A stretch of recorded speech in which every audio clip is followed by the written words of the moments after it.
Je, tunakwenda wapi tunapokufa? Nadhani hili ni swali ambalo kila mtu aliyewahi kuishi amewahi kufikiria, kwa sababu ni kitu ambacho kila mmoja wetu anakabiliana nacho.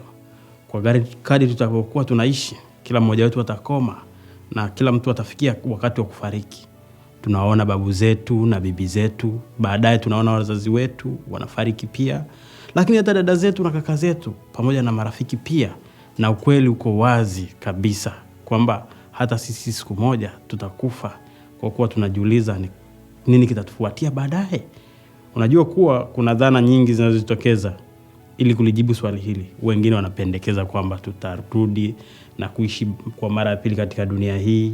Hili ni wazo kwamba kama uliishi maisha mema, basi utarudi ukiwa katika umbo la kitu kingine. Wengine wamekuwa na dhana ya mizimu, na wengine wanafikiri utarudi katika roho na utaishi katika nyumba ile ile uliokuwa unaishi. Baadhi wanadhani ya kwamba tutaenda toharani.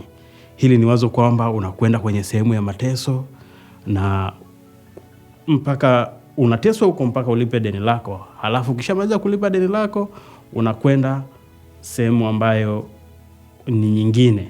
Na kweli ni kwamba watu wengi wanawazo kwamba ukifa basi umekoma kuwapo, na wazo hili linasema wakati unapopumua pumzi yako ya mwisho, basi hapo ndipo mambo yako yanakuwa yameishia hapo.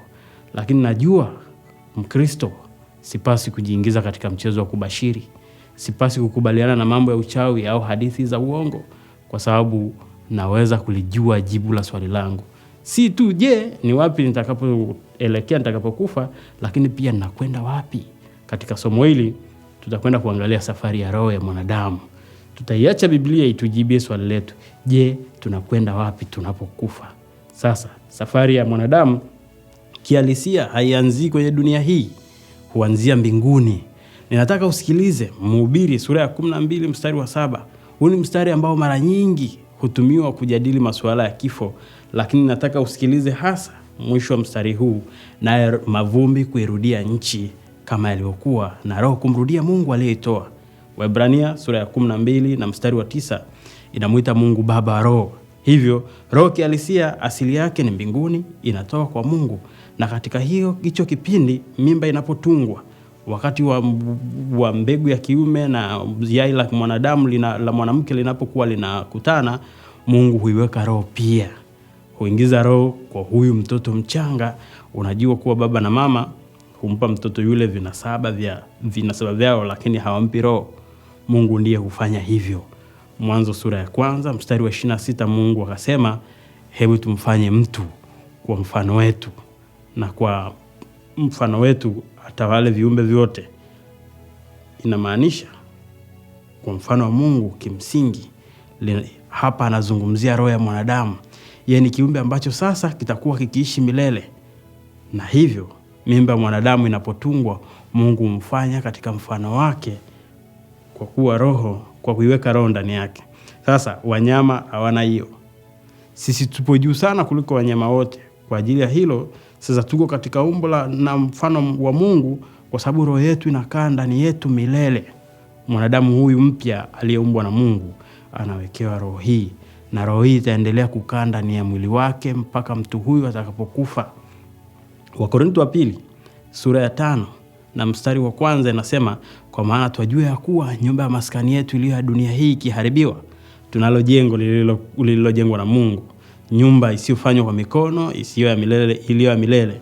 Wakorintho wa kwanza sura ya 15 inazungumzia miili yetu, na inaelezea miili hiyo iliharibikayo, na hiyo roho yetu kwa miaka 70 au 80 ambao tutakuwa na miili hii hukaa ndani ya mwili huu wa nyama uharibikao. Sasa kwa wakati tunapomwabudu Mungu kwa roho zetu, hilo hutokea katika miili yetu, kuanzia kimsingi katika nafsi, toka katika roho zetu. Yohana sura ya 4 mstari wa 24, Biblia inasema Mungu ni roho, nao wamwabuduo imewapasa kumwabudu katika roho na kweli. Kwa hiyo tunahusisha mwili huu, lakini roho ndio kitu cha ibada. Roho ni moyo wa mwanadamu. Tunamwabudu Mungu kwa roho zetu, tunampendeza Mungu kwa roho zetu, kwa mioyo yetu. Na Luka sura ya 10 mstari wa 27, Biblia inasema mpende Bwana Mungu wako kwa moyo wako wote, na kwa roho yako yote, na kwa nguvu zako zote, na kwa akili zako zote. Sasa baada ya muda mwili huu wa nyama huchakaa. Sulemani anaelezea hili mchakato huu katika kitabu cha Mhubiri sura ya 12. Anasema, mkumbuke muumba wako siku za ujana wako kabla zijaja siku mbaya. Hili linamaanisha utakapoanza kuzeeka na mwili wako kuchakaa. Anasema maisha yatakuwa magumu kwa njia mbalimbali. Anasema wala haijakaribia miaka utakaposema mimi sina furaha katika hayo. Watu wengi wanapokaribia kufika mwisho wanakuwapo tayari wanakwenda pamoja na wako tayari kwenda na Bwana, kwa sababu kimwili maisha yanakuwa magumu kwao. Anasema kabla jua, nuru na mwezi na nyota havijatiwa giza.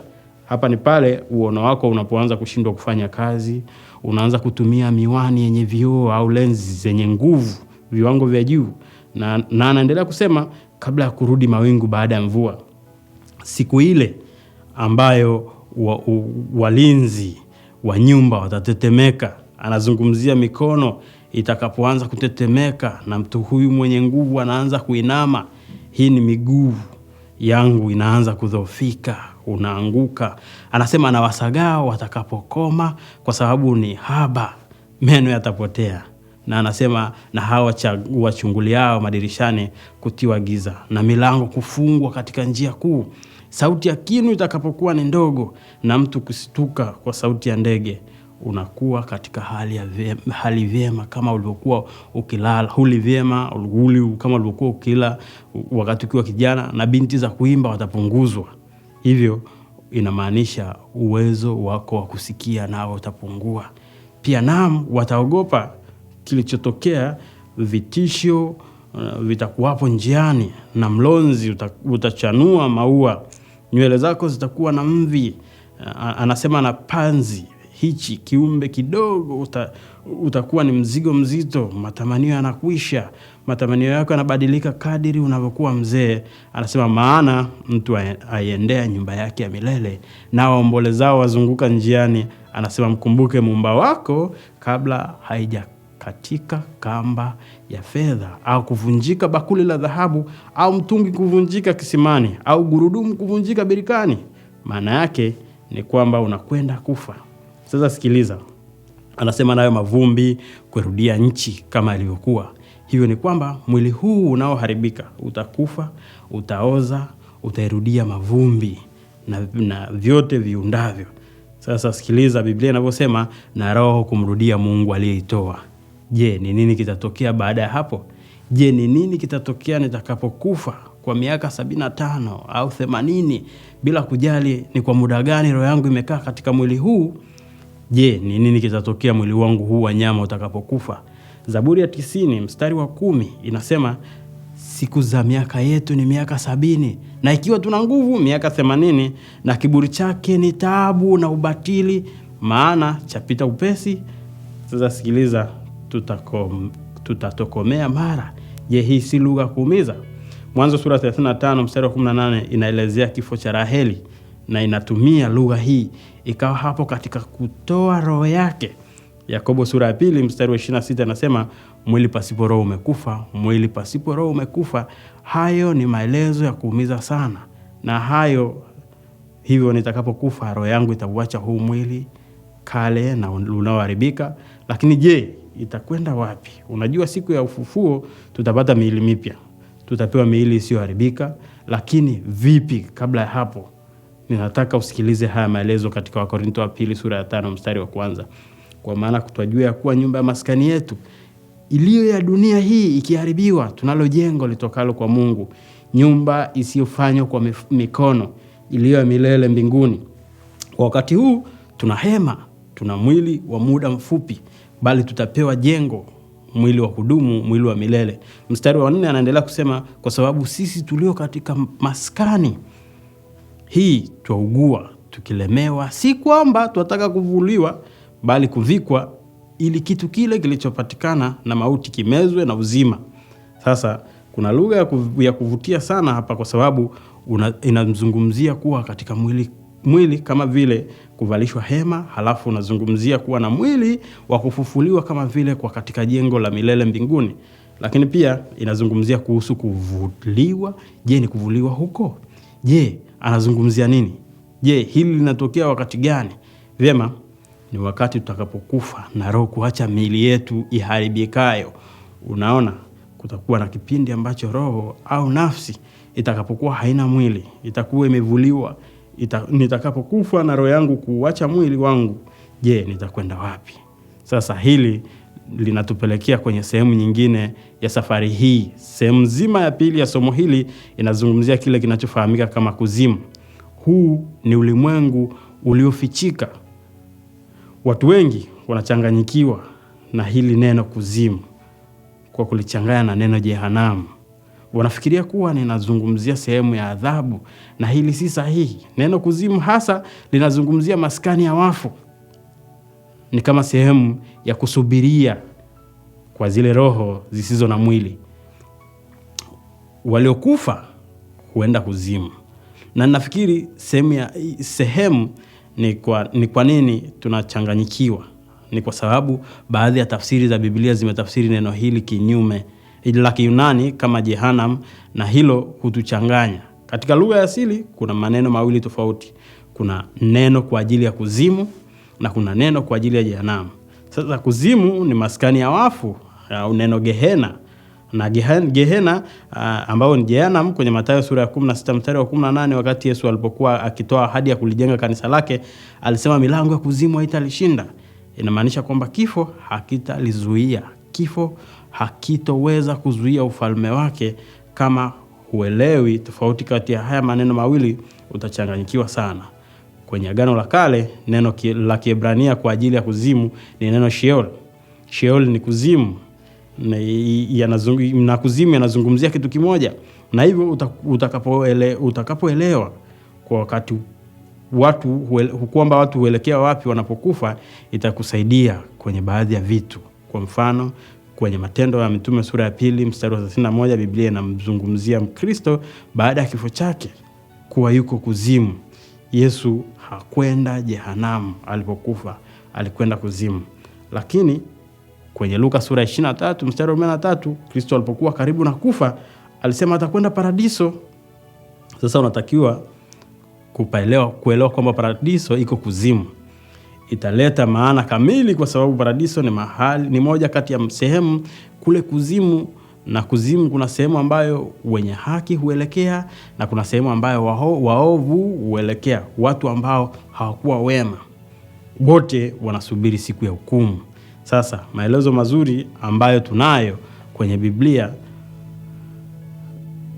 kuhusu kuzimu yako kwenye Luka sura ya 16. Inaelezea maneno yote mawili. Naomba tusome wote pamoja. Hebu tuangalie wote kwa pamoja, halafu tutazungumza baadaye. Luka sura ya 16 kuanzia mstari wa 19, Biblia inasema, palikuwa na mtu mmoja tajiri aliyevalia nguo za rangi ya zambarau na kitani safi, na kula siku zote kwa anasa. Na maskini mmoja jina lake Lazaro huwekwa mlangoni pake na vidonda vingi, naye alikuwa akitamani kushibishwa kwa makombo yaliyoanguka katika meza ya yule tajiri. Hata mbwa wakaja wakamramba vidonda vyake. Ikawa yule maskini alipokufa, akachukuliwa na malaika mpaka kifuani kwa Ibrahimu. Yule tajiri naye akafa, akazikwa. Basi kule kuzimu aliinua macho yake alipokuwa katika mateso, akamwona Ibrahimu kwa mbali na Lazaro kifuani mwake. Akalia akasema, baba Ibrahimu, nihurumie, umtume Lazaro achove ncha ya kidole chake majini, au burudishe ulimi wangu, kwa sababu nateswa katika moto huu. Ibrahimu akasema, mwanangu, kumbuka kwamba wewe uliyapokea mema yako katika maisha yako, na Lazaro vivyo hivyo alipata mabaya, na sasa yeye yupo hapa anafarijiwa, na wewe unaumizwa. Na zaidi ya hayo, kati yetu sisi na ninyi kumewekwa shimo kubwa, ili wale watakao kutoka huku kuja kwenu wasiweze, wala wale watakao kwenda kwenu wasivuke kuja kwetu. Sasa kwanza ningependa tuiangalie hii sehemu ambayo Lazaro alipokwenda. Tunaambiwa kwamba alipokufa Lazaro alichukuliwa na malaika mpaka kifuani mwa Ibrahimu. Sasa hii ni sehemu kule kuzimu ambayo wenye haki huelekea kuisubiria hukumu. Ni sehemu ijulikanayo kama paradiso. Hii ni sehemu ile ambayo Kristo naye alipokufa alimwahidi yule mwizi pale msalabani kwamba atakuwa naye huko.